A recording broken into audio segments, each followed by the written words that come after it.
Hello everyone, welcome to NEETube. Welcome back to KCET previous year question session. ನಿಮಗೆ previous year biology KCET question series ಇಷ್ಟ ಆಗಿದರೆ ದಯವಿಟ್ಟು ಚಾನಲ್ಗೆ subscribe ಮಾಡಿ. ನಾನು ಇಲ್ಲಿ ಕ್ವಶನ್ಸ್ಗಳಿಗೆ ಆನ್ಸರ್ ಮಾಡೋದ್ರ ಜೊತೆಗೆ ಉಳಿದ ಆಪ್ಷನ್ಸ್ಗಳಲ್ಲಿ ಬರೋ ಕಾನ್ಸೆಪ್ಟ್ಸ್ಗಳನ್ನು ಕೂಡ ಎಕ್ಸ್ಪ್ಲೇನ್ ಮಾಡ್ತಾ ಇದ್ದೀನಿ. ನಿಮಗೆ ಇದು ಖಂಡಿತ ಹೆಲ್ಪ್ ಆಗುತ್ತೆ. ಸೊ ನೀವಿನ್ನೂ ಚಾನಲ್ಗೆ ಸಬ್ಸ್ಕ್ರೈಬ್ ಆಗಿಲ್ಲ ಅಂದರೆ ಈ ಕೂಡಲೇ ಸಬ್ಸ್ಕ್ರೈಬ್ ಮಾಡಿ. ನಾನು ಈಗ 2018 ಬಯಾಲಜಿ KCET ಪೇಪರ್ದು ಕ್ವಶನ್ಸ್ಗಳನ್ನು ಸಾಲ್ವ್ ಮಾಡ್ತಾ ಇದ್ದೀನಿ. ಸೊ ಕ್ವಶನ್ ನಂಬರ್ 1 ನೋಡೋಣ. The correct sequence of taxonomic hierarchy is. Question ಬಹಳ ಸಿಂಪಲ್ ಇದೆ ಹಾಗೂ ಡೈರೆಕ್ಟ್ ಇದೆ. ಈ ಕ್ವಶನನ್ನು ದ ಲಿವಿಂಗ್ ವರ್ಲ್ಡ್ ಚಾಪ್ಟರಿಂದ ತೆಗೆದಿದ್ದಾರೆ. ಸೊ ನಮಗೆ ಗೊತ್ತಿರೋ ಹಾಗೆ ಟ್ಯಾಕ್ಸಾನಮಿಕ್ ಹೈರಾರ್ಕಿಯಲ್ಲಿ 7 ಟ್ಯಾಕ್ಸನ್ಸ್ಗಳು ಬರುತ್ತೆ. ಅದು ಸ್ಪೀಸೀಸಿಂದ ಕಿಂಗ್ಡಮ್ವರೆಗೆ ಬರಬೇಕು. ಸೊ ಇಲ್ಲಿ ಕೊಟ್ಟಿರುವಂಥ ಜಂಬಲ್ ಆರ್ಡರನ್ನು ನಾವು ಕರೆಕ್ಟಾಗಿ ಪಿಕ್ ಮಾಡಬೇಕಾಗ್ತದೆ. Option B is the correct answer. Species, genus, family, order, class, phylum, kingdom ಇದೆ.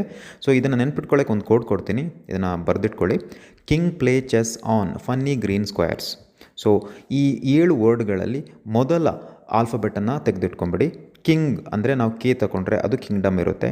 ಪ್ಲೇ, ಸೊ ಪ್ಲೇಯಲ್ಲಿ ಪಿ ತಗೊಂಡ್ರೆ ಅದು ಫೈಲಮ್ ಇರುತ್ತೆ.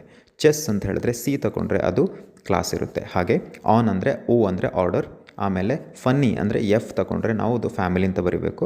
ಸೊ ಆ ಥರ. ಸೊ ಗ್ರೀನ್ ಜಿ ತಗೊಂಡ್ರೆ ಅದು ಜೀನಸ್ ಆಗಿರುತ್ತೆ. ಸ್ಕ್ವೇರ್ಸಲ್ಲಿ ಎಸ್ ತಗೊಂಡ್ರೆ ಅದು ಸ್ಪೀಸೀಸ್ ಆಗುತ್ತೆ. ಸೊ ಕೆಳಗಿಂದ ಮೇಲಕ್ಕೆ. So option B is correct for this question. Question number 2. Match the animals of column 1 with their respective classes in column 2 and choose the correct answer. Column 1ನಲ್ಲಿ ಆ್ಯನಿಮಲ್ಸ್ಗಳ scientific ನೇಮನ್ನು ಕೊಟ್ಟಿದ್ದಾರೆ.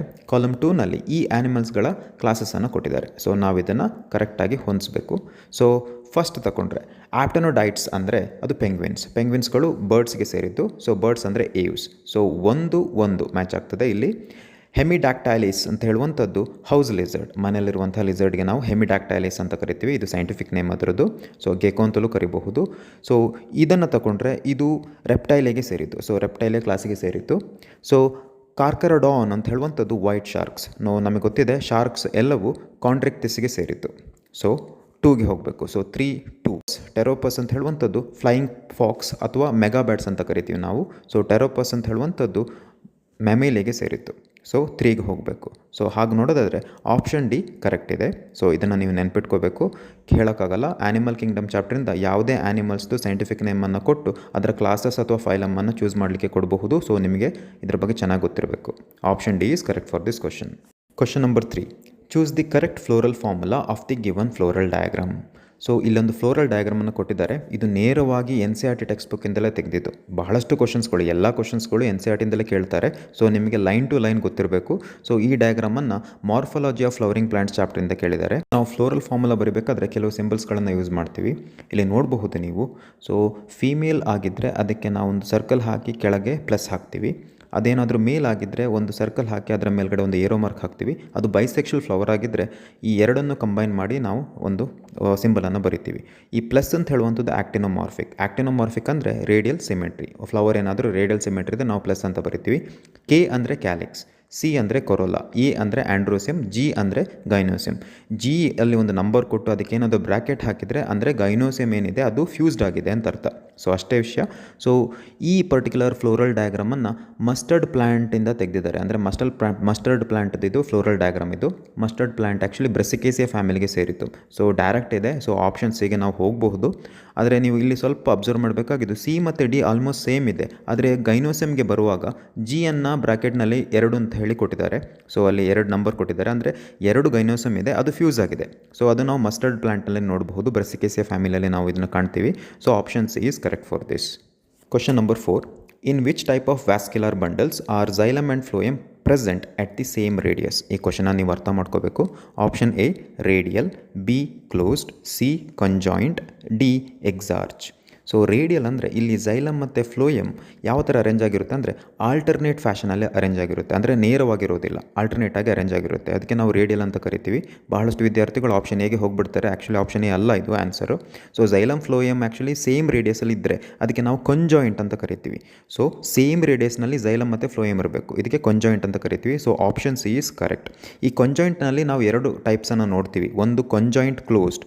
So conjoint closed ಅಂದರೆ ಇಲ್ಲಿ cambium ಇರೋದಿಲ್ಲ, xylem ಮತ್ತು phloem ಮಧ್ಯೆ cambium ಇರೋದಿಲ್ಲ, ಅದಕ್ಕೆ ನಾವು ಕಂಜಾಯಿಂಟ್ ಕ್ಲೋಸ್ಡ್ ಅಂತ ಕರಿತೀವಿ. ಕಂಜಾಯಿಂಟ್ ಓಪನ್ ಅಂದರೆ ಝೈಲಮ್ ಮತ್ತು ಫ್ಲೋಯಮ್ ಮಧ್ಯದಲ್ಲಿ ಕ್ಯಾಂಬಿಯಮ್ ಇರುತ್ತೆ, ಅಂದರೆ ಕ್ಯಾಂಬಿಯಮ್ ಝೈಲಮ್ ಮತ್ತು ಫ್ಲೋಯನ್ನ ಸಪ್ರೇಟ್ ಮಾಡುತ್ತೆ, ಇದಕ್ಕೆ ನಾವು ಕಂಜಾಯಿಂಟ್ ಓಪನ್ ಅಂತ ಕರಿತೀವಿ. ಇದನ್ನು ನೆನ್ಪಿಟ್ಕೊಳ್ಳಿ, ಬಹಳ ಇಂಪಾರ್ಟೆಂಟ್ ಇದು. So option C is correct for this. Question number 5.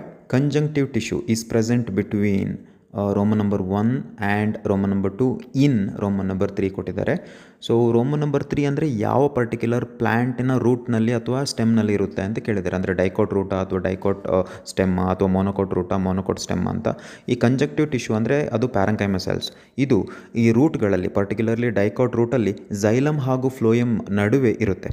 ಇದಕ್ಕೆ ಪ್ಯಾರಂಕೈಮಾ ಸೆಲ್ಸ್ಗೆ ನಾವೇನು ಕರಿತೀವಿ ಅಂದರೆ ಕಂಜಕ್ಟಿವ್ ಟಿಶ್ಯೂ ಅಂತ ಕರಿತೀವಿ, ನೆನ್ಪಿಟ್ಕೊಳ್ಳಿ. ಸೊ ಹಾಗೆ ನೋಡೋದಾದರೆ ರೋಮನ್ ನಂಬರ್ 1 ಝೈಲಮ್ ಆಗಿರಬೇಕು, ರೋಮನ್ ನಂಬರ್ 2 ಏನಿದೆ ಅದು ಫ್ಲೋಯಮ್ ಆಗಿರಬೇಕು. ಸೊ 3 ಇದು ಕಂಪಲ್ಸರಿ ಆಗಿ ಕಂಜಂಕ್ಟಿವ್ ಟಿಶ್ಯೂ ಡೈಕೋಟ್ ರೂಟ್ನಲ್ಲೇ ಇರೋದ್ರಿಂದ ಅದು ಡೈಕೋಟ್ ರೂಟ್ ಆಗಿರುತ್ತೆ. So option B is correct for this question. Question number 6. Identify the major site of biosynthesis of lipids. ಅಂದರೆ ಲಿಪಿಡ್ಸ್ ಎಲ್ಲಿ ಉತ್ಪತ್ತಿ ಆಗ್ತದೆ ಅಂತ. ಗಾಲ್ಜಿ ಅಪರೇಟಸಲ್ಲಿ ಆಗ್ತದ, ಮೈಟೋಕಾಂಡ್ರಿಯಾದಲ್ಲಿ, ಅಥವಾ ಸ್ಮೂತ್ ಎಂಡೋಪ್ಲಾಸ್ಮಿಕ್ ರೆಟಿಕ್ಯುಲಮ್ ಅಥವಾ ರಫ್ ಎಂಡೋಪ್ಲಾಸ್ಮಿಕ್ ರೆಟಿಕ್ಯುಲಮ್ ಅಂತ ಕೇಳಿದ್ದಾರೆ. ಇದು ನೇರವಾದ ಕ್ವಶನ್ ಇದು. ಸೊ ಸ್ಮೂತ್ ಎಂಡೋಪ್ಲಾಸ್ಮಿಕ್ ರೆಟಿಕ್ಯುಲಮ್ನಲ್ಲಿ ಬಯೋಸಿಂಥಸಿಸ್ ಆಫ್ ಲಿಪಿಡ್ಸ್ ಆಗ್ತದೆ. ಸೊ ಸ್ಮೂತ್ ಎಂಡೋಪ್ಲಾಸ್ಮಿಕ್ ರೆಟಿಕ್ಯುಲಮ್ ಲಿಪಿಡ್ಸನ್ನು ಉತ್ಪತ್ತಿ ಮಾಡ್ತದೆ. ಹಾಗಾದರೆ ಗಾಲ್ಜಿ ಅಪರೇಟಸ್ದ ಕೆಲಸ ಏನು? ಇದು ನೆನ್ಪಿಟ್ಕೊಳ್ಳಿ, ಬರೆದಿಟ್ಕೊಳ್ಳಿ, ಬಹಳ ಇಂಪಾರ್ಟೆಂಟ್. ಗಾಲ್ಜಿ ಅಪರೇಟಸ್ ಪ್ಯಾಕೇಜಿಂಗ್ ಮಟೀರಿಯಲ್ಸ್ ಅಂತ ಕರಿತೀವಿ. ಸೊ ಇದು ಗ್ಲೈಕೋಸಿಡೇಷನ್ ಆಫ್ ಲಿಪಿಡ್ಸ್ ಹಾಗೂ ಗ್ಲೈಕೋಸಿಡೇಷನ್ ಆಫ್ ಪ್ರೋಟೀನ್ಸನ್ನು ಮಾಡ್ತದೆ. ಇದು ಬಹಳ ಇಂಪಾರ್ಟೆಂಟ್, ಕಳೆದ ವರ್ಷ ಇದನ್ನು ಕೇಳಿದ್ದಾರೆ. ಸೊ ನೆನ್ಪಿಟ್ಕೊಳ್ಳಿ, Golgi apparatus glycosidation of lipids and glycosidation of proteins, ಬಹಳ ಇಂಪಾರ್ಟೆಂಟ್. ಮೈಟೋಕಾಂಡ್ರಿಯಾ ನಮಗೆ ಗೊತ್ತಿದೆ, it is the site of ATP synthesis. So rough endoplasmic ರೆಟಿಕ್ಯುಲಮ್ನಲ್ಲಿ ರೈಬೋಸಮ್ಸ್ ಇರೋದ್ರಿಂದ ಅದು ಪ್ರೋಟೀನ್ ಸಿಂಥಸಿಸನ್ನು ಮಾಡ್ತದೆ. So rough endoplasmic reticulum synthesizes proteins. So option C is correct for this question. Question number 7 ನೋಡೋಣ.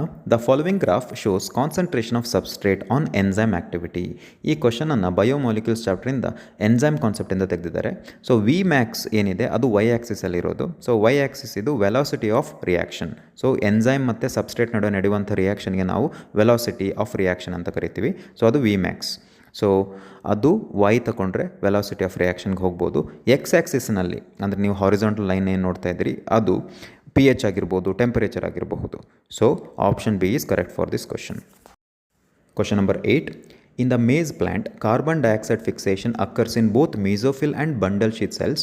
The enzymes involved in these cells for the process respectively are.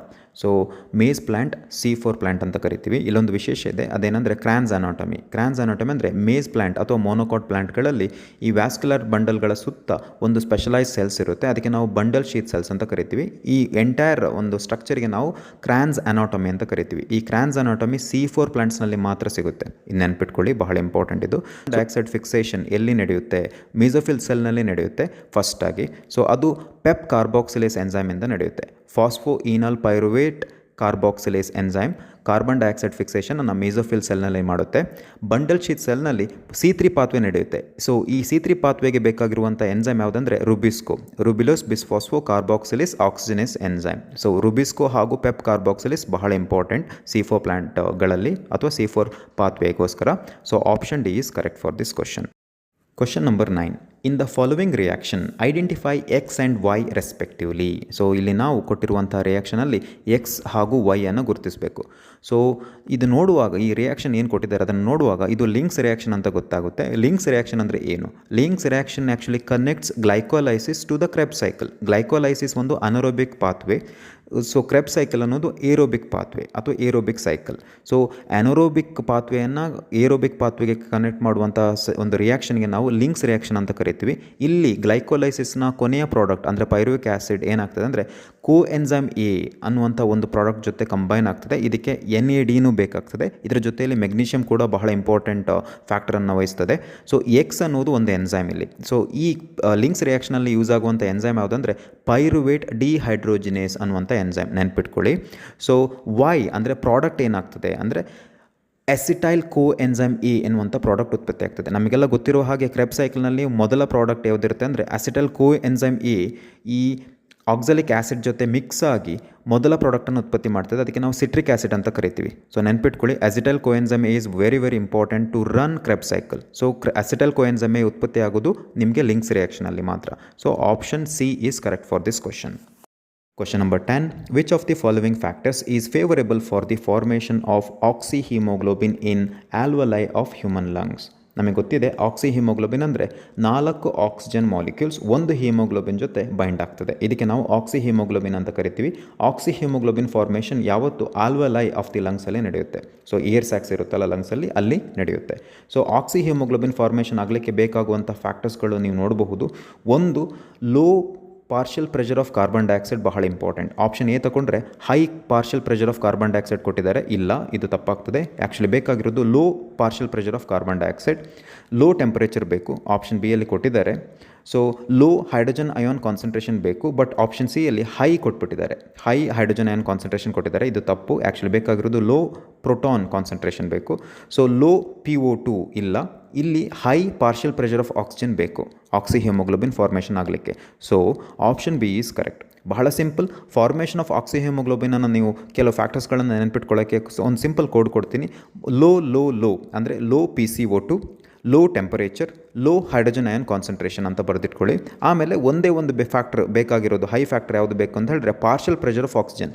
Partial pressure of oxygen ಜಾಸ್ತಿ ಇದ್ದರೆ ಮಾತ್ರ ಅದು haemoglobin ಜೊತೆ bind ಆಗಲಿಕ್ಕೆ ಸಾಧ್ಯ. So low low low high, ಈ ಥರ ಒಂದು ಕೋಡ್ ಇಟ್ಕೊಳ್ಳಿ. ಭಾಳ ಸಿಂಪಲ್ ಇದೆ. Option B is correct.